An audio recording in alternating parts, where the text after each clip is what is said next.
Welcome back, my royals, to Queen Worm Farm, and I'm going to talk all about pot worms. Now, when you go through your bin and you see a whole bunch of clear to white looking-ish worms, they are not baby red wigglers. Baby red wigglers are pinkish in color, so don't think that suddenly you have an explosion of hatching red wiggler worms.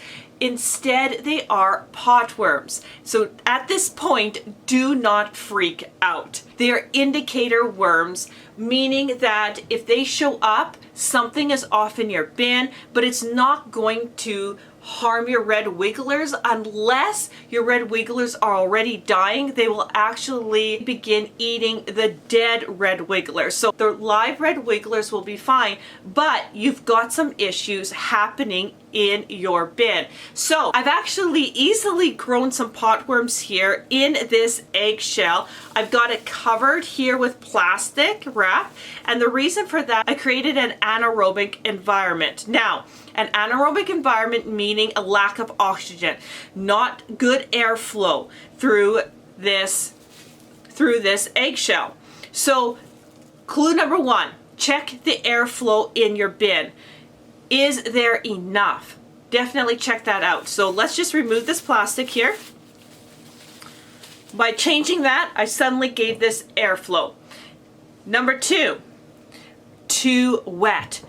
These pot worms thrive in an environment that is wet. So definitely check your substrate or your bedding. Is there too much moisture? So let's take a look at these little worms. All the whitish or clear worm looking things that are in there, those are pot worms.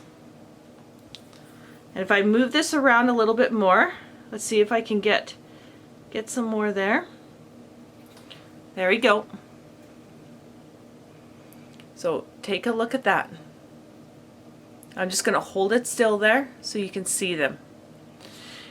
This isn't overrun by pot worms, but sometimes you'll have the pot worms where it's just this mass of thick worms and it almost sticks all the bedding or substrate together. So we have anaerobic environment or too much moisture. Third reason, overfeeding. These pot worms will eat anything that is left over. They're kind of like the cleanup crew. So if you are overfeeding your worms, then you're going to grow pot worms as well. So maybe take some of the excess food out, or stop feeding them and just let them clean up what they have. Or if everything's just a mess in your bedding, then remove the worms, give new beddings, and start over.